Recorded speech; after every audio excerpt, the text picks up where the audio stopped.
Hello guys, welcome back to my channel A to Z वाला। आप सभी का पुनः एक बार फिर से स्वागत है हमारे चैनल ए टू जेड वाला में। और आज हम लोग जो है बात करने वाले हैं वो है साइंस। और आज हम लोग बात करेंगे एसिड बेस एंड साल्ट यानी अम्ल, क्षार और लवण के जो पुराने वीडियो हैं हमारे इसी पे पड़े हुए हैं। आप प्लेलिस्ट में जाइए, विज्ञान जो साइंस का प्लेलिस्ट है उस पर आप क्लिक करिएगा, क्लास 10th वाले पे, वहाँ पे आपको मिलेंगे। इसमें हमने लास्ट वीडियो में सूचक के बारे में पढ़ लिया है, अम्ल के बारे में पढ़ लिया है और अम्लों के रासायनिक गुणों के बारे में पढ़ लिया है। आप वहां जा करके जरूर से जरूर वीडियो को देखें और उसके बाद आप यहाँ आए।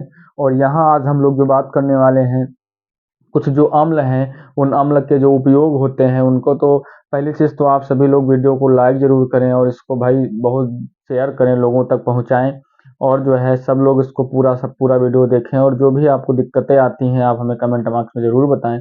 उनका जो होगा हम पूरी तरीके कोशिश करेंगे कि आप निवारण करके आपको दें। तो चलिए आज हम लोग बात करने वाले हैं अम्लों के उपयोग की, जिसमें हम लोग सबसे पहला एसिड लेके आए हैं H2SO4, जिसको हम सल्फ्यूरिक एसिड के नाम से जानते हैं। ठीक है, तो सबसे देखो पहली चीज है कि इसका उपयोग लेड बैटरियों में, यानी जो बैटरी होती हैं आपकी, जो गीली एक शुष्क बैटरी होती है, एक लेड बैटरी होती है। तो जो घरों में हम लोग इन्वर्टर बैटरी, कार बैटरी जो होती हैं यूज करते हैं, इन सब में क्या होता है आपका लेड बैटरी को के नाम से जानते हैं। और इन सब में भैया H2SO4 पाया जाता है। H2SO4 का पहला उपयोग तो ये हो गया। ठीक है, उसके बाद पेट्रोलियम उद्योग वो प्लास्टिक कृत्रिम रेसे बनाने में, उर्वरक के निर्माण में, आज सब में H2SO4 का निर्माण होता है। तो ये चीज आपको 100% याद रखना है। दूसरी चीज देखो, जो हमारी लेड बैटरी होती है ना, तो लेड बैटरी में हमारा जो है 68% जो D2O है, डिस्टिल वाटर जिसको कहते हो, ये 68% पाया जाता है। और इसके अलावा प्लस H2SO4 की जो मात्रा है वो हमारी 32% होती है। ठीक है, जो यानी लेड बैटरियां हैं, तो लेड बैटरियों में क्या क्या पाया जाता है? D2O डिस्टिल वाटर, इसके अलावा H2SO4 32% पाया जाता है। ठीक है, दूसरी चीज इसका एक उपयोग और बहुत अच्छा उपयोग है। इस अम्ल को एक और नाम से भैया जानते हैं, इसे हम लोग गंधक अम्ल के नाम से भी जानते हैं।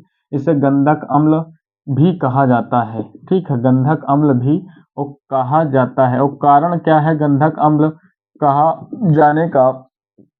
जो प्याज आपने देखा होगा, लहसुन आपने देखा होगा, उससे जो गंध आती है ना, तो गंध सल्फर की वजह से आती है और इसमें सल्फर उपस्थित रहता है, इसलिए इस अम्ल को गंधक अम्ल के नाम से भी जाना जाता है। बहुत इंपॉर्टेंट क्वेश्चन है, गंधक अम्ल के नाम से किसको जाना जाता है? दूसरी चीज, इससे हम लोग अम्लों का राजा भी कहते हैं, अम्लों का राजा।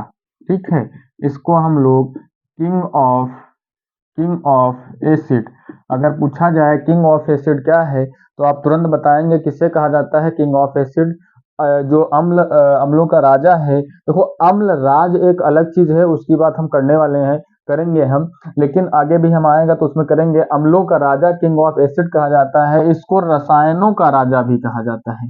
इसको रसायनों का राजा, रसायनों का राजा, किंग ऑफ केमिकल्स के नाम से भी जानते हैं। ठीक है, किंग ऑफ केमिकल्स के नाम से भी जानते हैं। और ये हाईली रिएक्टिव होता है, बहुत ज्यादा क्रियाशील होता है H2SO4, इसलिए इसको हम लोग रसायनों के राजा के नाम से जानते हैं। ठीक है, आप ये चीज जान गए होंगे, कपड़ों के रंगन में इसका प्रयोग करते हैं।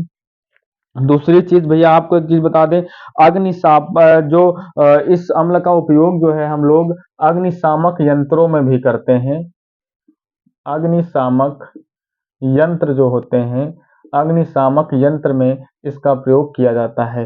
देखो, अग्निशामक यंत्र जो होते हैं, देखो पहले तो आपको एक पता होनी चाहिए, आग लगाने वाली गैस और आग बुझाने वाली गैस कौन सी होती है? देखो, आग लगाने वाली गैस की बात करें ना, जो आग लगाती है, तो आग लगाने वाली जो गैस है ना, आग लगाने वाली गैस, तो लगाने वाली गैस भैया O2 होती है, यानी ऑक्सीजन। तो आग लगाने के लिए O2 होना चाहिए और कोई ईंधन होना चाहिए और एक टेम्परेचर होना चाहिए, ज्वलनशील ताप होना चाहिए, टेम्परेचर होना चाहिए।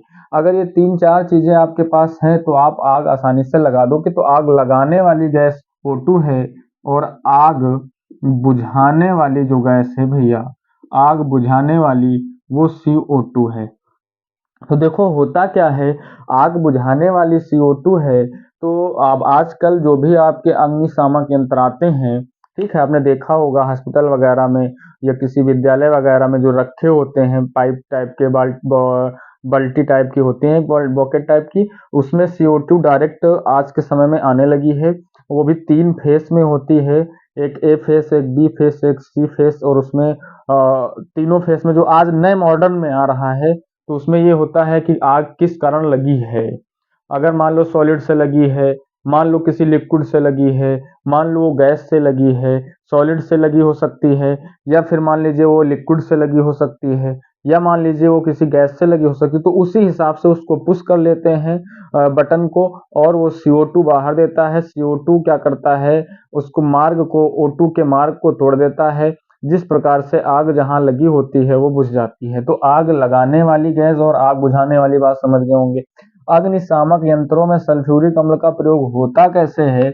एक्चुअली में सल्फ्यूरिक अम्ल जो अग्निशामक यंत्र होते हैं, आज के थोड़ा पहले की बात करें तो उसमें NaHCO3 पाया जाता था। अभी भी हैं, बहुत सारे हैं, तो NaHCO3 एक चीज ये होती है, और उसी में H2SO4। जो लोग इसका नाम नहीं जानते हैं उनकी जानकारी के लिए बता दें, ये भैया बेकिंग पाउडर है, बेकिंग सोडा है, NaHCO3। इसको कुकिंग पाउडर के नाम से भी जानते हैं, सोडियम हाइड्रोजन कार्बोनेट के नाम से भी जानते हैं, और सोडियम बाइकार्बोनेट के नाम से भी जानते हैं। तो ये बहुत सारे इसके नाम हैं, और किचन पाउडर भी के नाम से भी जानते हैं। पदार्थों को जो हम लोग यूज करते हैं, सोडा देखा होगा, किसी खाद्य पदार्थ में डाल दोगे तो वो क्या हो जाएगा, फूल जाएगा, तो वो कौन सा है, NaHCO3 है। H2SO4 जब इसमें मिलाया जाता है तो ये भैया Na2SO4 बन जाता है, और इसके अलावा प्लस H2O बनता है, और प्लस CO2 बनता है। और ये जो CO2 बनता है ना, यही आग बुझाने वाली गैस होती है। अग्निशामक यंत्रों में इतनी चीजें आपको मिलती हैं, जैसे उसको पुश करते हैं या आपस में रिएक्शन करके Na2SO4 प्लस H2O हमें देते हैं, ठीक है, और CO2 निकलती है जो कि आग बुझाने में मदद करती है। जानकारी के लिए आपको इतना बहुत सारा मिल गया है सल्फ्यूरिक अम्ल के उपयोग, ठीक है। तो जल्दी से सल्फ्यूरिक अम्ल के उपयोग को लिखिए, नोट कर लीजिए जो आपको अच्छा लगे, फिर हम लोग नाइट्रिक अम्ल के उपयोग की बात कर रहे हैं। ठीक है, नोट कर लिया इसको। देखो इसके बाद नाइट्रिक अम्ल का है। नाइट्रिक अम्ल के बारे में भैया अगर बात की जाए ना, तो इसका उपयोग सोने तथा चांदी, इसका नाम पहले नाइट्रिक अम्ल है, दूसरी चीज इसका जो केमिकल फार्मूला है वो HNO3 है। आप ध्यान से देख लीजिए, HNO3 हमने लिखा है, बहुत इंपॉर्टेंट चीज है। H2SO4 किसका है, सल्फ्यूरिक एसिड का है, ये आपको याद रखना है। इसका उपयोग using the gold and silver, जो भी आपकी सिल्वर और गोल्ड मेटल होती है उनके प्यूरिफिकेशन में इसका प्रयोग किया जाता है, उनको शुद्ध करने में। तो ठीक है, जितना अब शुद्ध कैसे करते हैं, तो उसका भी एक चीज है जिसको हम लोग कहते हैं अम्लराज, ठीक है, अम्लराज। तो अम्लराज बनाने में इसका प्रयोग भी होता है। और अम्लराज में होता क्या है भैया, दो अम्ल मिले होते हैं, एक HCl होता है और एक HNO3 होता है। HCl 3 यूनिट के रेशियो में होता है, ये 3 मतलब 3:1 के रेशियो में ये पाए जाते हैं। अम्लराज एक्वा रेगिया, इनका इनका नाम एक्वा रेगिया भी है। इसको हम लोग जो है एक्वा रेजिया भी मिलेगा आपको, तो एक्वा रेजिया इसे कहते हैं, ठीक है। तो अम्लराज बनाने का मतलब हो गया कि जो है 3 यूनिट HCl ले लो और 1 यूनिट HNO3 ले लो, इनको आपस में मिक्स कर दो। मिक्स करने के बाद जो सॉल्यूशन बना उसे क्या कहा जाएगा, अम्लराज कहा जाएगा। और इसका प्रयोग फिर जितनी भी अक्रिय धातुएं हैं, अक्रिय धातुएं जैसे आपका AU हो गया, AG हो गया, PT हो गया, ये सब जो है अक्रिय धातुएं होती हैं। यानी सोना, सिल्वर है, गोल्ड है और प्लेटिनम वगैरह है, ये सब फिर उसमें आती हैं, कॉपर भी आ जाता है। तो अब जो भी आपका सुनार होता है, ज्वेलर्स होता है, उसके पास यही एक्वारेजिया होता है, एक्वारेजिया जिसको कहते, तो अब यही होता है। और ये क्या करता है, इसको जैसे आप गोल्ड लेके जाओ और उसकी जो है सफाई करने पे ये उसको धुलेगा पहले, तो धुलने पर ये जो है उसको अपने अंदर काट पीट लेता है, थोड़ा बहुत घुलने पे कुछ जो है मात्रा इसमें घुल जाती है, तो वो वजन हल्का हो जाता है। तो वो क्या कहेगा कि भैया वजन हल्का हो गया, कुछ तो कटेगा।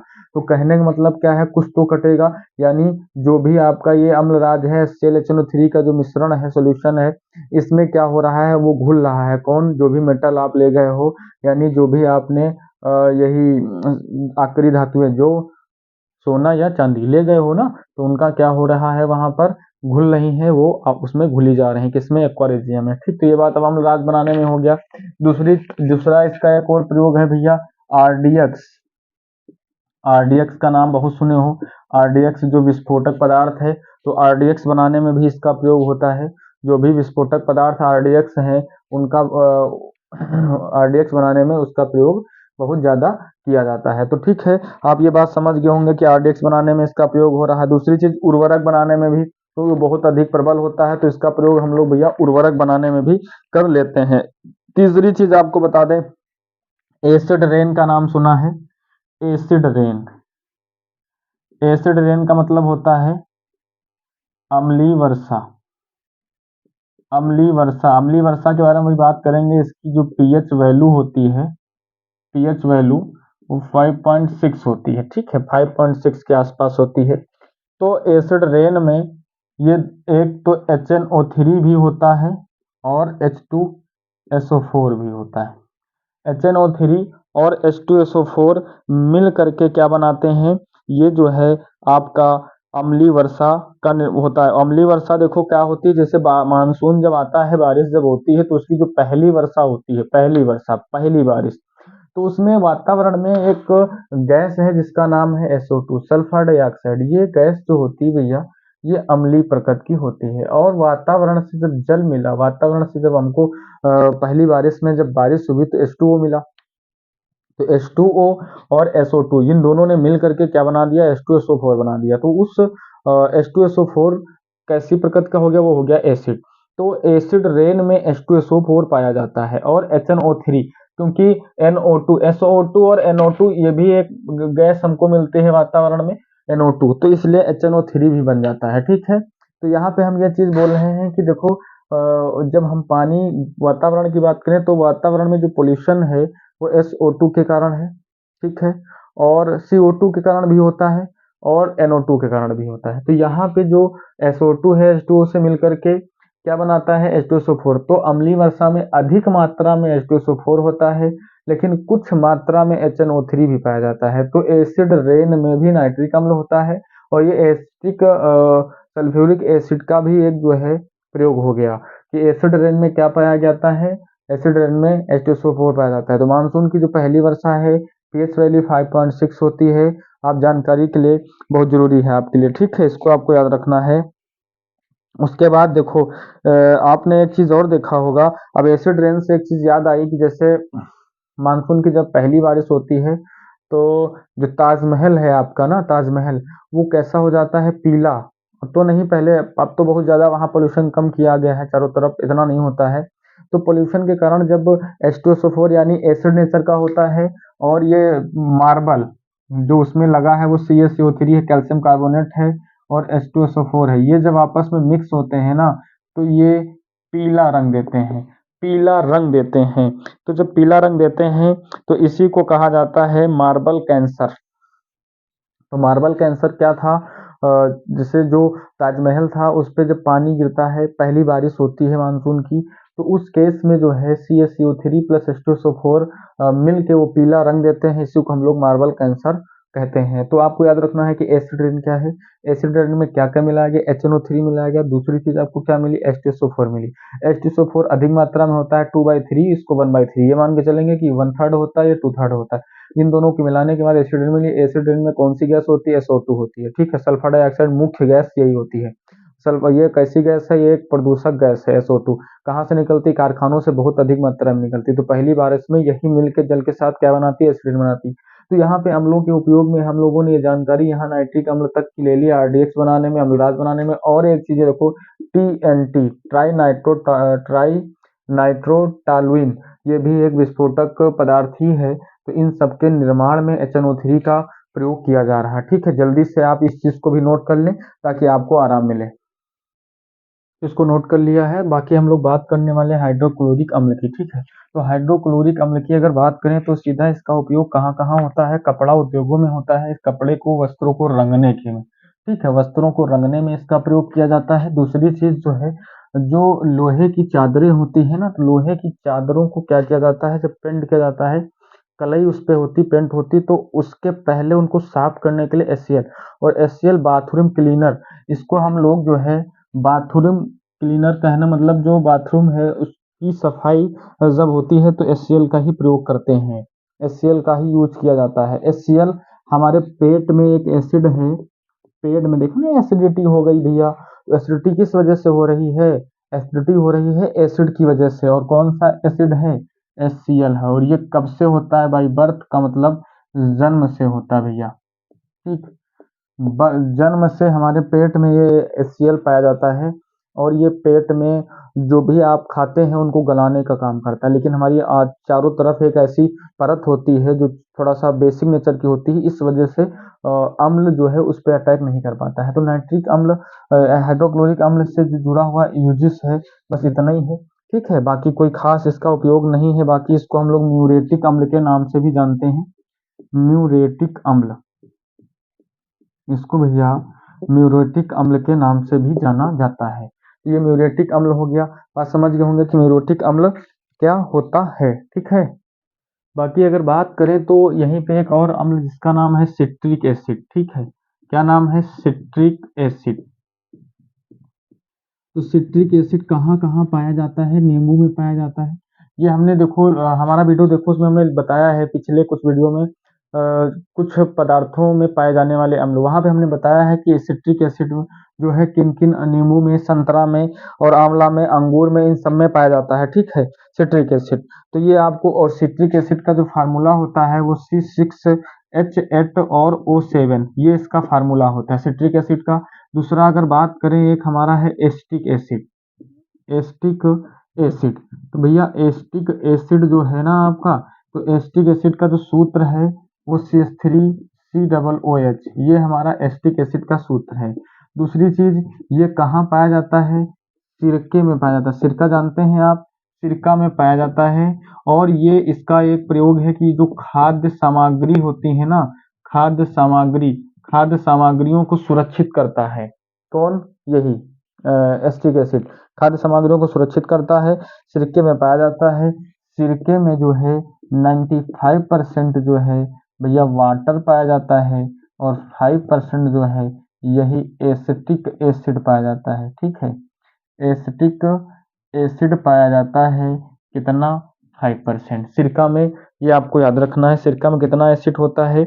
और सिरके की जो पीएच वैल्यू होती है वो होती है, पीएच वैल्यू इसका जो है, पीएच वैल्यू भी हम आगे बताएंगे आपको पीएच वैल्यू क्या होती है नेक्स्ट वीडियो में। फिलहाल ये थोड़ा लंबा हो जाएगा, हम बड़ा नहीं करना चाहते। 3.0 के समथिंग सिरका का जो होता है, क्या होता है इसका पीएच वैल्यू, ठीक है। पीएच वैल्यू इसकी ये होती है खाद्य सामग्रियों को सुरक्षित करने के लिए। विनेगर जिसको कहते हो आप, सिरका को क्या कहा जाता है? विनेगर के नाम से जानते हैं। तो ये चीज आपकी हो गई कि जो है अम्ल जो होते हैं ना, एसिड जो होते हैं ना, उनके उपयोग क्या क्या होते हैं। तो बड़ी आसानी से समझ गए होंगे उपयोग इनके क्या क्या होते हैं। बाकी अगर हम लोग जैसे लैक्टिक एमिली में टार्ट्रिक एसिड हमने बताया था पाया जाता है, वैसे ही हमने अगर बात की जाए कि जो है कार्बोनिक एसिड जो होता है जिसको कार्बोनिल अम्ल कहते हैं, कार्बोनिल अम्ल का फार्मूला H2CO3 होता है। और ये कहाँ पाया जाता है? जितनी भी आपकी सॉफ्ट ड्रिंक्स वगैरह होती हैं, सॉफ्ट ड्रिंक वगैरह में ये पेयजल में पाया जाता है, ठीक है। जितनी भी सॉफ्ट ड्रिंक्स होती है उनमें H2CO3 मिलता है। चिप्स की जो थैली होती है उसमें नाइट्रोजन गैस होती है, ये भी आपको पता है, ठीक है। और आगे की बात करें अगर, तो जैसे हमारा एक अम्ल होता है जिसका नाम है लैक्टिक अम्ल। तो लैक्टिक अम्ल जो होता है वो कहाँ पाया जाता है? दूध में पाया जाता है, ठीक है। दूध का जो मीठापन है वो लैक्टोज शर्करा के कारण होता है, और लैक्टिक एसिड दूध में ही होता है। होता तो शर्करा है दूध में, लेकिन वो जब दही बन जाता है तो उसमें लैक्टिक एसिड आ जाता है, ठीक है। क्रीम और लोशन बनाने में इसका दही लैक्टिक एसिड का प्रयोग होता है, या आप कह सकते हो दही का प्रयोग होता है, ठीक। बात समझ होंगे। अगर इसी तरीके ऑक्जेलिक एसिड की बात करें, ऑक्जेलिक एसिड, तो ऑक्जेलिक एसिड जो होता है ये टमाटर के बीज में पाया जाता है। जो टमाटर की बीज होते हैं उसमें पाया जाता है। जो पालक होती है ना, पालक में भी पाया जाता है। और जो जंग होती, जंग के दाग को हटाने में इसका प्रयोग किया जाता है, किस? ऑक्जेलिक एसिड का, ठीक है। हम्म। और जो पथरी होती है भैया, टमाटर के बीज खाने से पथरी भी हो जाती है, ये भी आपने सुना होगा। टमाटर के बीज मत खाओ, नहीं तो आपको पथरी हो जाएगी। और केक बनाने में NaCO3 बेकिंग पाउडर का उपयोग किया जाता है, ये चीज आपको याद रखना है, ठीक है। और इसके कड़वेपन को कम करने के लिए इसमें टार्ट्रिक एसिड का प्रयोग किया जाता है। यानी जो केक होता है, केक में NaCO3 से इसका केक का निर्माण होता है। केक कड़वा ना हो, केक मीठा रहे, इसलिए टार्ट्रिक एसिड का प्रयोग किया जाता है। बात समझ गए होंगे। तो बहुत सारी जानकारी आपको हमने दे दी है। बाकी आपका काम है लोगों तक वीडियो को शेयर करना, और नेक्स्ट वीडियो में और धमाकेदार क्लास आपको मिलती रहेगी। जितना ज़्यादा आप लोगों तक शेयर करोगे, जितना आप लोगों को देखोगे, मेरा मनोबल बढ़ाओगे, मुझे मोटिवेट करोगे, हम उतना ही ज़्यादा आपके पास जुड़े रहेंगे और आपको अच्छी से अच्छी जो क्लास होगी वो देते रहेंगे। तो ठीक है, मिलते हैं नेक्स्ट वीडियो में। तब तक आप अपना और अपने परिवार का ख्याल रखें। धन्यवाद।